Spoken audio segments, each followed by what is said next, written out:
قال لي مسلمان پیغمبر علیه الصلاة والسلام دوی مها تورا بقیمت دو مهی روجی مهی محرمه خود تعالى بقسمت که دهی مهی محرم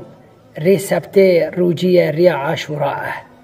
ویهانی گناهکار امگی گناهکار دخوازه گناه معاف بن پیغمبر علیه الصلاة والسلام ادبی ری عاشوراء روجی بگره سال گناه خو عافت به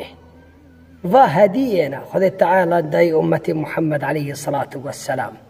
پیغمبر گوت علیه الصلاة والسلام گوهاگر خود عمره کی دریج مده از ری نهان و دهان بگرمه معنا پی بینی یهودیان نبه لانه یهودیان ریا دهان تنه دگرت دگو خود تعالى ویر موسى خلاص کر جی فرعون دا آفیدا فتسیا موسى جی خلاص بو فرابون روجی گرتن یهودیان سبی خاطری ویره شکر خود تعالی را رابون روجی گرتن پیغمبر علیه الصلاة والسلام جگو امجی ناخوازن بینی وان ببن اما ری نهان و دهان بگرن ری دهان آهانا گو گرگ ام بگرن نهان جی پیر را حوال کن سنت شونه پرخواشت به فخود تعالی مگیان قبول بکه بقسمت مکه انشاءالله